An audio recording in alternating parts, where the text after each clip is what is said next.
Mirip siapa? Ibu saya. Mirip bapa saya. Rasanya mirip ibu kerana dia cantik. Oh, wajah saya campuran ibu dan bapa saya. Susah dibezakan. Saya tak pasti kalau ia nasib baik tapi mirip ibu. Saya mirip kedua-duanya. Dia serupa bapanya. Orang kata ibu saya. Saya rasa bapa saya. Tak tahulah. Ramai orang kata saya mirip bapa saya. Dia tak mirip sesiapa. Saya tak rasa saya mirip kedua-duanya. Awak anak angkat. Mungkin postman.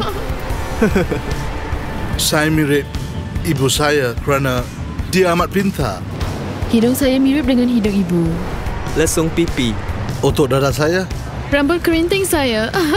Saya rasa hidung Bagaimana saya saya mirip tahu? bapa saya.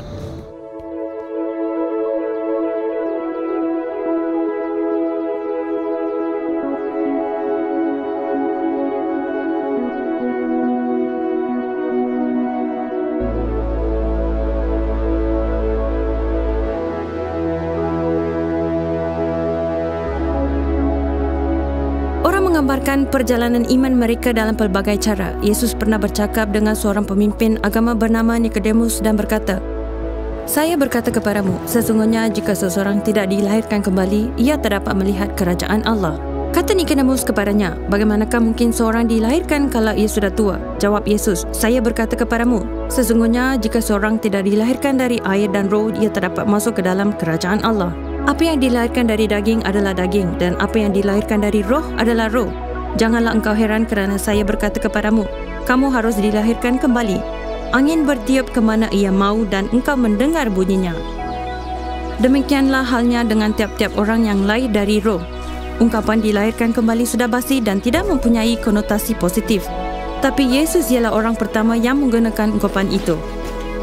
Maksud Yesus ialah sama seperti penyatuan lelaki dan perempuan, menghasilkan kelahiran fizikal. Begitu juga apabila roh Allah dan manusia bergabung, kelahiran rohani yang baru akan berlaku. Mereka memulakan kehidupan rohani yang baru. Yesus berkata, mengalami roh bagaikan dilahirkan kembali. Ia sebuah kelahiran baru yang mana semuanya menjadi hidup. Roh Kudus tidak mengubah apa-apa, namun mengubah semuanya. Dia tidak menambah apa-apa kepada semua yang dikatakan atau dimulakan oleh Yesus, tapi dia membuat semua yang Yesus kata dan lakukan hidup pada hari ini. Ialah tugas Roh Kudus. Dia menyempurnakan, merealisasikan dan mengulangi semula pekerjaan Yesus. Roh Kudus adalah suatu hubungan seorang insan. Ia kasih peribadi antara Allah Bapa dan Anak. Jika kasih manusia dapat mengubah kehidupan dua orang, bayangkan apa yang Roh lakukan. Dia kasih sayang yang menjadi insan apabila dia menjamah seseorang, apabila diterima, disambut. Tiada pengalaman yang lebih memuaskan daripada mengalami Roh Kudus. Saya ada banyak ketagihan, pelbagai jenis ketagihan. Merokok, meminum alkohol, mengambil banyak bahan tembakau dan benda lain, ganja. Walaupun saya lakukan semua itu, saya rasa ada yang hilang dalam hidup saya. Pada suatu hari, pakcik saya berikan sebuah buku kerana dia tahu saya ulat buku. Buku itu agak baru, kulitnya cantik dan menarik bagi saya. Saya beritahu pakcik saya, "Okey, saya akan baca buku ini kerana ia cantik." Saya mula membaca dan mendapati ia sebuah Alkitab. Ia menceritakan tentang Yesus Kristus, kehidupannya, ajarannya dan yang lain. Ia berbeza daripada buku lain yang pernah saya baca. Buku novel, buku detektif, ia amat berbeza. Ada banyak yang saya tak faham tentang isi buku itu, tapi ia seronok dibaca. Saya tanya pakcik saya, "Dari mana awak dapat buku ini?" Dia kata, ia pemberian sepasang suami isteri kepadanya. Pada suatu petang hari Ahad, saya berlutut buat pertama kalinya di hadapan Yesus. Saya berdoa, "Tuhan, saya berdosa. saya berdosa, ampunilah saya. Saya menangis dan Roh Allah menyentuh saya secara mendalam sehingga saya menangis kegembiraan. Saya tak tahu orang boleh menangis kerana gembira. Saya tak tahu pukul berapa saya tidur malam itu. Tapi keesokan paginya, saya bangun dari katil dan ia hari yang baru bagi saya. Tabiat lama saya hilang dalam semalaman. Allah mampu melakukan keajaiban ini kerana Dia lakukan bagi saya. Dalam satu malam, tabiat lama saya hilang, orang yang baru dilahirkan. Semasa saya menjadi Kristian, saya fikir ini dia sudah selesai. Seseorang terpaksa jelaskan kepada saya bahawa ini adalah permulaannya. Seperti sewaktu bayi dilahirkan, ia bukanlah penghujung. Kelahiran bayi ialah detik yang menakjubkan. Tetapi kita tak kata inilah pengakhirannya. Ia satu permulaan hidup yang baru. Apabila anda percaya, anda menjadi ahli keluarga Allah dan menjadi anak Allah. Dalam Roma 8:14 hingga 15, Saint Paulus menulis, semua orang yang dipimpin Roh Allah adalah anak Allah, sebab kamu tidak menerima roh perbudakan yang membuat kamu menjadi takut lagi. Tetapi kamu telah menerima roh yang menjadikan kamu anak Allah. Oleh roh itu kita berseru, Ya Aba, Ya Bapa. Paulus menulis berdasarkan budaya Roma. Pengambilan anak angkat ke keluarga Roma dianggap sebagai satu penghormatan. Paulus berkata secara rohani, melalui Roh Kudus, anda menjadi ahli keluarga Allah. Anda ialah anak Allah, bukan sekadar anak, malah pewaris. Tiada status yang lebih tinggi. Seperti yang Paulus tulis dalam Roma 8:17. Dan jika kita adalah anak, maka kita juga adalah ahli waris. Maksudnya orang-orang yang berhak menerima janji-janji Allah yang akan menerimanya bersama-sama dengan Kristus. Iaitu jika kita menderita bersama-sama dengan Dia supaya kita juga dimuliakan bersama-sama dengan Dia. Jika kita mengaitkan diri dengan Kristus, maksudnya kita akan ditolak atau ditentang. Tapi ini tidak standing warisan yang kita akan terima. Tiada keselamatan lebih besar daripada menjadi pewaris Allah dan pewaris bersama Kristus. Roh Kudus bukan sahaja mengubah identiti kita. Dia juga memberikan hubungan paling intim dengan Bapa Syurgawi kita.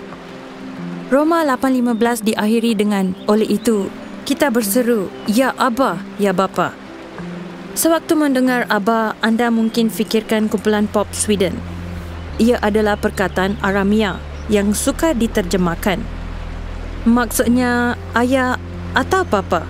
Tidak kebudak-budakan tetapi sangat intim. Ia tak pernah digunakan di Perjanjian Lama untuk menggambarkan hubungan kita dengan Allah, tetapi Yesus menggunakannya untuk menggambarkan hubungannya dengan Bapa. Menakjubkan sekali, dia berkata, kamu juga boleh memanggil Allah Aba. Kamu boleh memiliki hubungan intim yang sama. Saya membesar di kawasan kejiranan penduduk Latin yang dipenuhi geng. Banyak keganasan, banyak aktiviti geng. Tapi ada banyak keluarga muda, orang yang ingin menjalani hidup dengan sebaik-baiknya. Bagi saya, Allah sebagai bapa, saya rasa dengan latar belakang saya, ada kalanya ia menjadi penghalang. Pertama, sebagai bapa. Kedua, sebagai pengalaman saya dengan bapa saya. Istilah itu mempunyai banyak maksud buruk bagi saya. Faham tak? Tapi saya rasa, sekurang-kurangnya daripada kisah saya, Allah sebagai bapa memberikan saya sesuatu. Ia agak pentingkan diri tetapi nyata, sesuatu untuk dibanggakan. Saya mampu katakan, inilah saya yang sebenarnya. Kebapaan bermaksud keluarga dan keluarga bermaksud anda tergolong. Itu saja. Tingkah laku dan tindakan kita tidak berpunca daripada usaha mendapat kedudukan dan status dalam keluarga. Tidak, kamu sudah tergolong. Kamu tak payah berbuat begitu. Jadi, mulakan dari sana. Anda tak perlu berusaha mengekalkan status dengan bapa. Menjadi anak Allah adalah penghormatan tertinggi, keintiman paling akrab dan juga pengalaman yang paling mendalam. Roma 8:16 berkata, Roh itu bersaksi bersama-sama dengan roh kita bahawa kita adalah anak-anak Allah. Dan saya ingat lagi saat saya menyedari bahawa saya adalah anak Allah, buat pertama kalinya. Pada masa itu, saya terkial-kial mencari identiti. Saya merasa Allah menyatakan kasih-Nya kepada saya sebagai bapa. Pada waktu itulah, sebagai anaknya, saya sedar siapa diri saya. Ia bukan seperti saat inspirasi datang. Ia detik, saya tahu siapa saya dan ke manakah saya tergolong. Ia seperti kasih ibu bapa terhadap anak mereka. Ia lebih besar. Ia pengalaman paling dalam yang anda dapat alami, mengetahui anda dikasihi oleh Bapa Syurgawi. Itulah yang dibawa oleh Roh Kudus, perasaan bahawa anda tergolong, bahawa anda sudah kembali ke rumah. Saya ada seorang kawan bernama Naomi yang mengawini Steve. Steve ialah seorang anak angkat. Kawan karib saya bernama Steve. Saya telah mengawininya. Dia seorang anak angkat. Dia amat menyayangi ibu bapa angkatnya dan mereka juga menyayanginya. Dia merasai rumah, kasih dan penerimaan pada zaman kanak-kanaknya. Beberapa tahun lalu, dia menulis surat kepada agensi anak angkatnya dan meminta mereka menyampaikan sepucuk surat kepada ibu kandungnya. Dia berkata, "Saya ingin katakan, awak lakukan hal yang tepat. Saya tahu awak enggan lepaskan saya. Awak mungkin tertanya-tanya di mana saya berada. Saya melalui hidup yang indah dan ingin berterima kasih atas apa yang awak telah lakukan.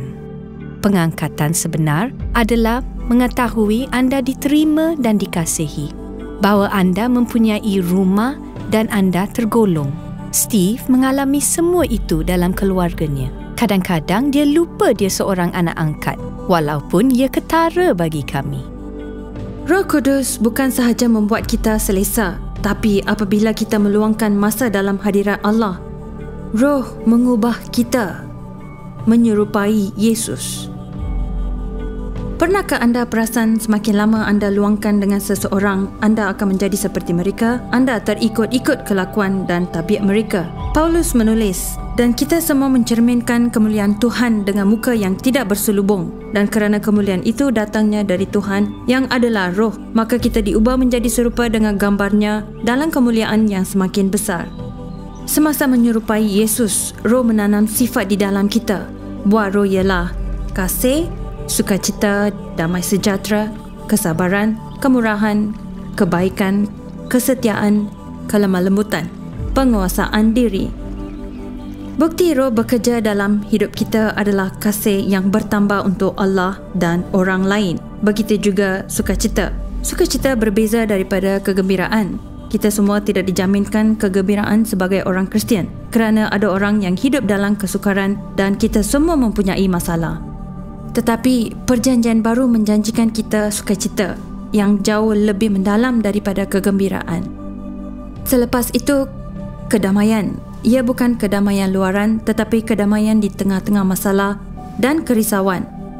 Ia kedamaian yang melampaui segala akal.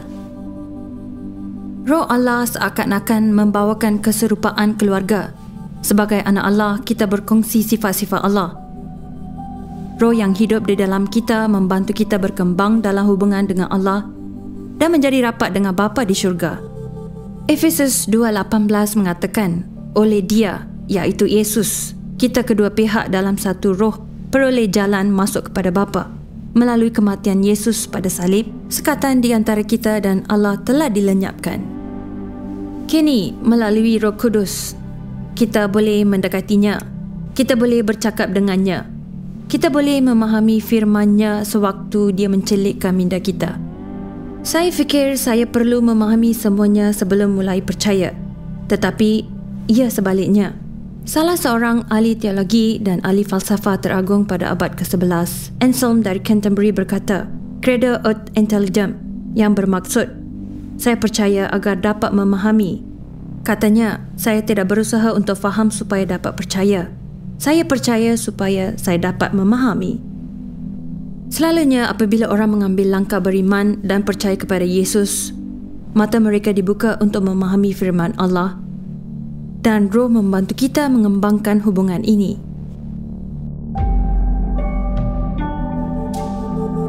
Keluarga saya amat aneh tetapi semua orang saling mengasihi. Itulah lumrahnya.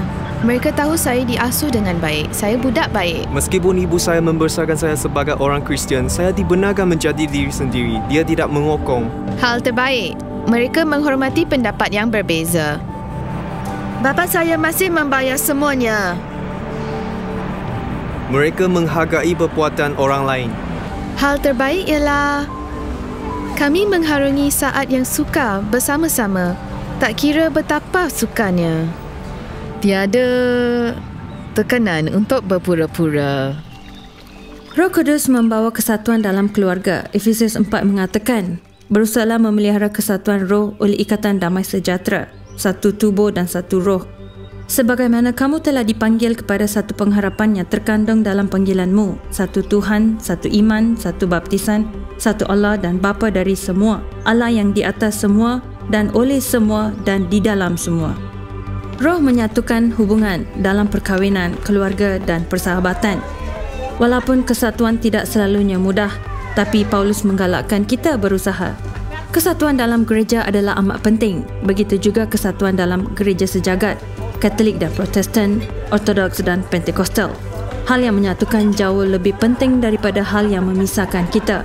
Apabila gereja berlainan bersatu, ia amat berkuasa. Roh Allah hidup dalam setiap orang Kristian, tidak kira latar belakang, warna kulit, bangsa, budaya dan denominasi. Semua orang berbeza. Kita semua mempunyai sumbangan berlainan. Kita semua mempunyai kurnia berlainan daripada Roh Kudus. Dalam 1 Korintus 12:4-11, Paulus menulis, ada rupa-rupa karunia tetapi satu roh, dan ada rupa-rupa pelayanan tetapi satu Tuhan, dan ada berbagai-bagai perbuatan ajaib, tetapi Allah adalah satu yang mengerjakan semuanya dalam semua. Tetapi kepada tiap-tiap orang dikaruniakan penyataan roh untuk kepentingan bersama. Sebab kepada yang seorang roh memberikan karunia untuk berkata-kata dengan hikmat, dan kepada yang lain roh yang sama memberikan karunia berkata-kata dengan pengetahuan. Kepada yang seorang roh yang sama memberikan iman, dan kepada yang lain ia memberikan karunia untuk menyembuhkan. Kepada yang seorang roh memberikan kuasa untuk mengadakan mukjizat, dan kepada yang lain ia memberikan karunia untuk bernubat. Dan kepada yang lain ia memberikan karunia untuk membedakan bermacam-macam roh. Kepada yang seorang memberikan karunia untuk berkata-kata dengan bahasa roh, dan kepada yang lain memberikan karunia untuk menafsirkan bahasa roh itu. Tetapi semuanya ini dikerjakan oleh roh yang satu dan yang sama, yang memberikan karunia kepada tiap-tiap orang secara khusus seperti yang dikehendakinya. Sewaktu berusia 16 tahun, saya pergi ke gereja dan seorang lelaki di depan berdoa agar jemaat dipenuhi Roh Kudus untuk membuat perbezaan dalam hidup mereka. Ia mungkin aneh, tetapi seorang wanita merasa Allah mengatakan saya akan menjadi sinar dalam bidang media. Dia berdoa untuk saya. Ketika itu, saya mengalami Roh Kudus secara fizikal. Ia menakjubkan, tangan saya menggeletar dan saya merasa aliran tenaga dalam tubuh saya. Ia hangat tetapi sejuk pada masa yang sama. Seolah-olah haba sejuk dibebaskan daripada tangan saya dan saya merasa Roh Allah mengalir di dalam saya. Ia mengesahkan kata-kata wanita itu. Saya amat teruja tentang apa yang Allah akan lakukan kepada saya. Saya sedar dia mempunyai rancangan untuk saya. Apabila mengenang 16 tahun yang lepas, saya bekerja dalam bidang media dan saya dapat melihat pengenapan janji Allah dalam hidup saya. Roh Kudus hidup di dalam semua orang Kristian. Kita semua mempunyai kurnia. Kita harus menggunakan kurnia di dalam komuniti. Kita semua harus turut terlibat. Apabila kita menggunakan kurnia, gereja menjadi hidup. Roh Allah memberikan kita kuasa. Yesus berkata, kamu akan menerima kuasa dan menjadi saksiku. Inilah cara gereja bertumbuh apabila kita memberitahu orang lain tentang pengalaman kita. Secara jujur, saya tak mahu ke hujung minggu Alpha. Saya hampir menarik diri pada saat-saat akhir. Dia berkata, okey, seolah-olah ada komitmen. Perubahan bakal berlaku. Saya tak pasti sama ada saya bersedia untuk perubahan itu. Ya, saya teruja untuk pergi. Pemimpin Alpha berkata, adakah kamu bersedia untuk hujung minggu ini? Dan saya menjawab, saya tak dapat pergi. Saya tak pasti sama ada saya boleh berhubung dengan Allah melalui cara itu. Sebelum ke hujung minggu Alpha, saya berkata, saya tak tahu apa yang akan berlaku. Tapi jangan harap saya akan menjadi orang Kristian atau bercakap tentang Yesus selepas itu. Selepas itu, ia bagaikan malam dan siang. Pergi ke hujung minggu Alpha dan pulang daripadanya amat berbeza. Saya gembira, tersenyum dan bersukacita. Orang pertama yang saya beritahu ialah ibu saya. Saya harus memikirkannya. Saya beritahu setiap orang. Saya kata, Ibu, saya pulang dari hujung minggu Alpha. Boleh tak berikan saya Alkitab? Dialah rakan sekerja saya. Kami sedang duduk dan dia tanya, bagaimana hujung minggu awak? Saya menjawab, saya pergi ke hujung minggu Alpha. Saya berada di pusat rawatan pada masa itu. Setelah pulang, saya beritahu semua orang apa yang saya temui. Seluruh keluarga saya berfikir, wah, apa yang berlaku? Keesokan paginya, saya ke pejabat dan saya ingat rakan sekerja saya bertanya, apa yang berlaku kepada awak hujung minggu lalu? Saya beritahu tentang kursus Alpha dan menjemputnya. Ya, ia amat baik. Ramai orang perasan perbezaannya. Saya ingin berkongsi dan menjadi lebih berani tentangnya. Roh Allah wujud pada permulaan Alkitab dalam Kejadian 1. Ia juga wujud di hujungnya dalam Wahyu 22:17. Roh dan pengantin perempuan, pengantin Kristus itu berkata, marilah. Barang siapa yang mendengarnya, hendaklah ia berkata, marilah. Barang siapa yang haus, hendaklah ia datang. Dan barang siapa yang mahu, hendaklah ia mengambil air kehidupan dengan cuma-cuma. Itulah jemputannya, jemputan kepada semua orang. Roh dan pengantin perempuan itu, iaitu gereja, berkata, marilah. Marilah dan mengalami kasih Allah untuk anda. Marilah dan mengalami hubungan intim ini. Marilah alami kasih Allah secara mendalam. Marilah dekati Bapa. Roh akan bantu anda berdoa dan memahami Alkitab. Datanglah dan diubah menyerupai Yesus. Marilah bersatu dengan gereja sejagat. Marilah alami kurnia roh dan kuasa Allah yang memberikan anda keinginan untuk memberitahu orang lain tentang Yesus. Allah ingin memenuhi kita semua dengan rohnya untuk menerima air kehidupan secara percuma. Itulah janji untuk anda. Ada orang yang menginginkannya, ada yang pasti jika mereka mahu. Jika anda tidak merasainya, berdoalah agar Allah memberikannya kepada anda. Allah menerima kita seadanya. Jika anda mempunyai keinginan itu, mintalah dan Allah akan memberikan air kehidupan secara percuma.